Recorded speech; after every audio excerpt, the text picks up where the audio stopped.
Good morning. My name is Martin Pelche. I'm a portfolio manager and family chief investment officer here at Trivest Wealth Counsel. This morning, I'm going to talk about my financial post column where I highlight three main factors that are very important that we think will drive markets higher. Now, last year was a terrible year for participants and for investors. 93% of all asset classes lost money. So that means there was no place to hide other than cash, and preferably U.S. cash, because the Canadian dollar got walloped last year almost 8%.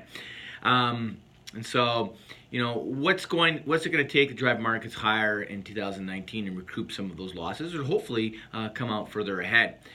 Three things. First of all, central banks. Central banks have been very eager to raise interest rates. They're trying to get back to what they call normalization, trying to get back to interest rates that were prior to the 2008 financial crisis. So we have a ways to go yet. So they've been hiking aggressively. We've seen that more so in Canada than anywhere else, as they're being very hawkishly optimistic about their outlook. Now the problem is that bond markets aren't ready for materially higher interest rates.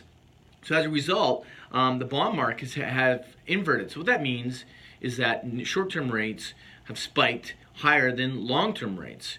And so as a result, banks typically lend long-term and borrow short-term. So if that spread goes negative, they don't lend. And so as a result, there's been a tremendous amount of liquidity coming out of the market, both here in Canada and in the US.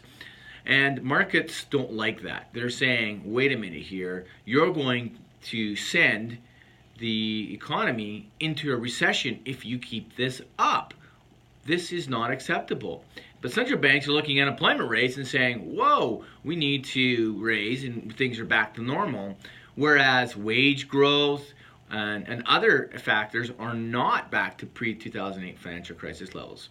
So the Fed led by cutting back their outlook, and it did not hike recently and have moderated the probabilities for future hikes. What did the market do in the U.S.?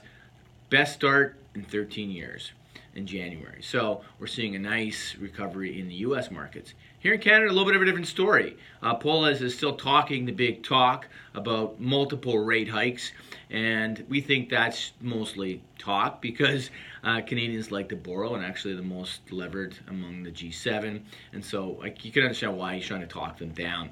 When in reality, the Canadian economy, especially here in Alberta, is here in Alberta definitely it's struggling, and that's going to take away some of the historical growth that as we've seen the last little while being carried forward into this year. We think Polis is going to have to back off as well, and so that's good news for equity markets and for bond markets as well. The second thing that development that we're going to be watching for, and that's very key, we think, is oil. Oil, like it or not, is still the primary driver of economic growth and leading economic growth in Canada. Alberta is still a significant contributor to Canadian GDP. You're crazy as a nation, for those in Ottawa, saying that Canada can exhibit historical growth and lead the G7 without oil and without Alberta. It's just not going to happen. It's ridiculous to say otherwise. And so, oil is very important. It's key. And it's also a good, looking outside of Canada, a barometer of economic health. Oil prices are back above $50 a barrel. We've had a great recovery here in January.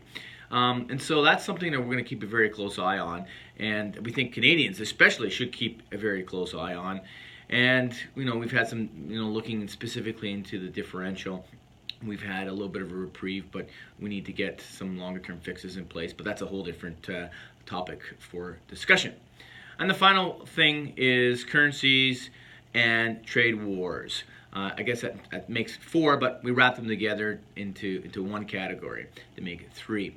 So looking at currencies, the Canadian and a dollar, as I mentioned, got walloped. We think it's going to be trading range bound. It'll move with oil prices per se.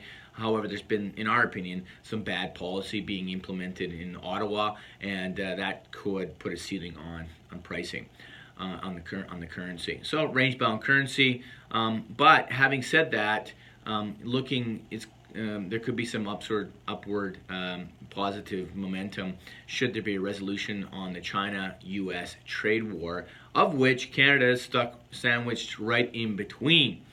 And so Chinese actually have, as they know, they have more to lose than the U.S. You can see it in some of the recent economic numbers in China. And so they have to get this fixed.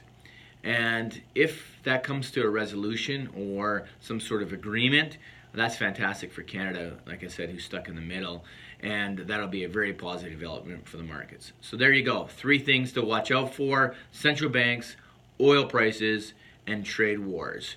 Hopefully we get a trifecta this year, and this proves to be a nice, positive, rebounding year. If not, we'll take any one of the 3 as a market participant, but certainly worth keeping a very close eye on. Thank you very much. Have yourself a great day.